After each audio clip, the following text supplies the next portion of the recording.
You know how your inner being would spend your day? Want to know? Your inner being would wake up and feel glad to be awake again.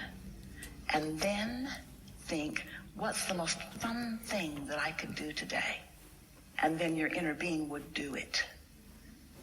And you're thinking, I'd get fired. And your inner being would do it anyway. Because your inner being knows that when you're tuned in, tapped in, turned on, and when you care about your job, that you won't get fired. You'll get understanding. In other words, things can't go wrong for you. You don't believe this. You don't believe that nothing goes wrong for you when you're tuned in to source energy. But it doesn't. It's resistance that causes all of the things that feel like they're going wrong for you. So it's really important that you be nicer to yourselves, to you, to your family too, and to people around you. Yeah, you want to be nice, you want to feel good, but it's really important that you give yourself permission, to just feel good, because you deserve to feel good without jumping through any hoops that any other human has assigned. Because we promise you, there's no one non-physically that is assigning the hoops that you jump through. I'm going to be happy. I deserve it. I deserve to be happy. I deserve to be happy. Do you believe that? Once you know it, Esther remembers looking in the mirror at herself after she'd done something really bad. And she thought, I don't look the same now. Wish I could go back to that time before I did that really bad thing. And we say, you got to get over that, because when you look in the mirror, your inner being's looking back at you. There just isn't any of that. You've assigned the resistance that you carry around as guilt. You've assigned the resistance that you carry around as hate. Here's the reason. We want to give you your reason. You think you're right. Think about the last person that you really told off. Think about the last fit you threw this morning. Just think about the last fit you threw. And weren't you sure that your perspective was right? Weren't you defending a perspective? But what if everybody gets to be right? Because everyone is free to create. So start by saying, I was right. And they were too. Just start giving them the benefit of the doubt. Because when you give somebody the benefit of the doubt, you're the one that gets the benefit, right? So be nicer to yourself. Be nicer to yourself. Can you think of anything that you want to do, that on a day-to-day basis you want to do that you don't do? What are some of those things? Do you ever wish you could take a nap in the afternoon? Do you let yourself do that? Or is that just too lazy for you? Is that just something you should not do? Are you trying to honor some other criteria other than doing something that's nice for you? We're just taking your temperature, and we want to say to you, you're not even hardly very nice to yourselves. Hardly. In relationship to the way your inner being would treat you if your inner being was calling the shots about how you would behave. So wouldn't one of the first things that you might do that is really nice for yourself is decide that you're going to care more about what you think and less about what they think? But how are you going to do that? Do you get in their face and say, I don't care what you think? Or do you just think, well, you're right too. You're right, but so am I. And you're choosing for you, and I'm choosing for me. And then you think, no, you're trying to choose for me, and I'm not going to let you get away with that. Whoa, whoa, whoa, whoa, whoa, whoa. They can't choose for you, remember? Only you can choose for you. So get that straight right away. And then enjoy the show. Watch them throwing fits to try to get you to be different while you stand there being who you want to be. Loving them anyway.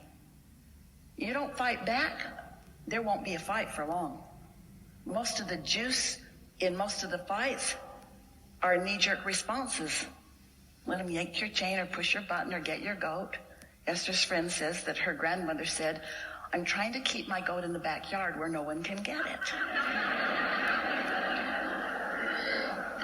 What are you cooperating to? You are a cooperative component to what? Your well-being, their well-being, or are you cooperating to a myth that it takes pain for gain? and that you got to suffer before you're rewarded. Show us one piece of evidence and we'll change our whole act. There's no evidence. There's no evidence. Pain brings pain. Worry brings pain. Anger brings pain. And you know what pain is? Pain is not resonating with who you are. Pain is the tug of war that happens when you don't go with the flow of who you really are. Pain is trying to do what humans say that you should do, and a lot of them have got lots of really good ideas.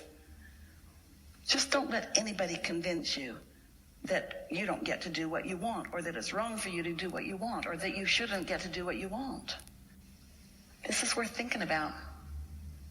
If I could do anything that I wanted to do, since I can do anything that I want to do, since I've already told through rockets of desire, my vortex, what those things are, and my inner being knows what they are, and has already queued them all up, then what could I do now that would let a little more of it in? That's the question. How could I let a little more of what's already there in? So we're just going to ask you, do you believe that it's there in a vibrational form? Do you believe it? Like the seed in the ground that you can't see that will be a plant? So it's there. Do you believe that you have access to it if you play your vibration right? Do you believe that you can let it in or not let it in? And do you believe that you get to decide how long it is that you don't let it in or that you let it in? Do you believe that you get to decide how much you let in? And do you believe that what other people think about you has a lot to do with why you let what you let in? If we were standing in your physical shoes, we would say to everyone who is willing to listen to us, starting with children and anybody else close up, the bossy ones especially, I have a new plan for my life. And they'll say, what is it? What is it? What is it? Or they'll say, what is it? What is it? You'll know right away whose side they're on.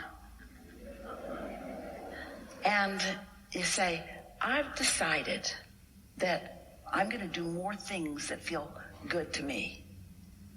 What do you mean good to you? More things that feel fun and interesting to me.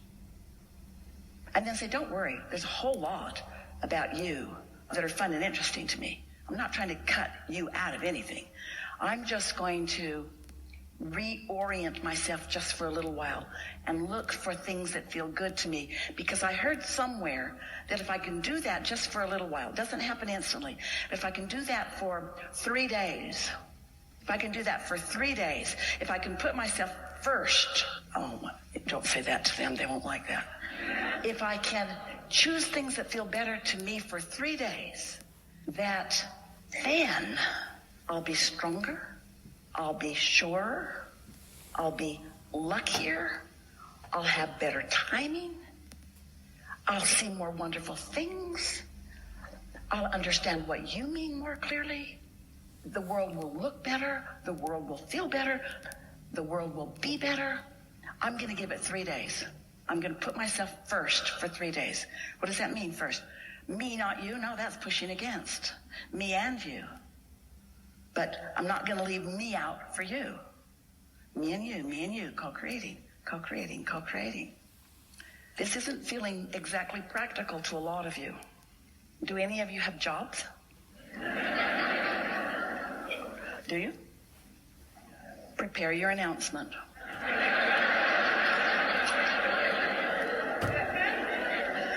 And it goes something like this. I love working here. Well, that's not really true. These are your exact words. I love working here. Well, really, that's not entirely true. I want to love working here. But I think I've been going about it a little off because I don't really love working here. And you know how I know? Every morning when I wake up, I don't want to come here. I don't want to do this, but I make myself come anyway. And I can't explain why. Oh yeah, money. I come for the money. I come for practical reasons, but I don't want to orient myself for practical reasons so much anymore.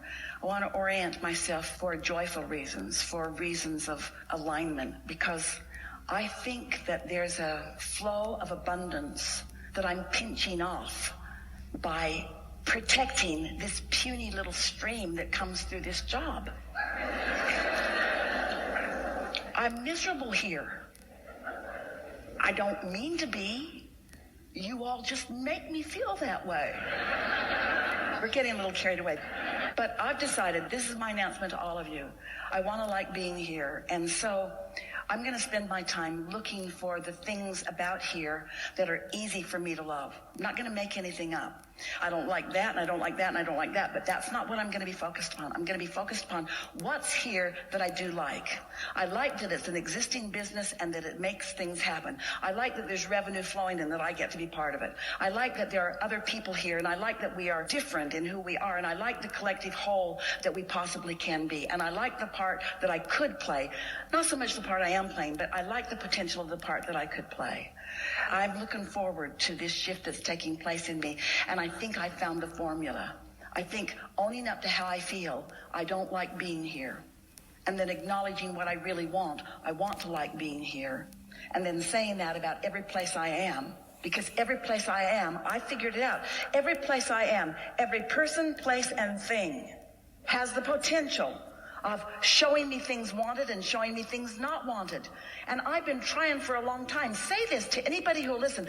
I've been trying so hard to get everything lined up so that people would behave the way I needed them to behave so that I could feel good, and it's not working. It's not even working a little bit. So I've decided to go about this in another way. I've decided to look for things that are already good, and I believe that that will spread into more and more and more and more and more and more things. And so, friends at my workplace, I'm so glad that you've listened to me one by one, or all in the room where I caught you all at the break room at the same time, or any of you that are listening at all. I'm glad that you've heard me say this, because this is my proclamation to myself. I'm going to be happy, damn it. I'm going to be happy. I deserve it. I deserve to be happy. I deserve to be happy. I deserve to feel good. I want more time off. I want to be paid more for what I do. I want more ideas to flow into my mind. I want to be respected for the ideas that flow. I want to collaborate on a more firm footing with all of you. I want to be the one that brings the best out of you. I want to be in the room when you think of something that you've never thought of before. I want to be the catalyst. I want to be the good feeling reason that you are having ideas that you've never had before. I want to be the one that when you think of me, you feel good when you think of me, because I feel good when I think of you. I want to be the one that makes lists of your positive aspects, so much so that when I walk into a room with my marbles and you walk into a room with your marbles, because I've practiced my good feeling marbles about you, you feel good about you when I'm anywhere near you, because that's the way the law of attraction works. I'm not trying to fix the whole world, just my world, just the world that's around me. And right now it's you guys, so watch out, because I'm going to be happy whether you like it or not.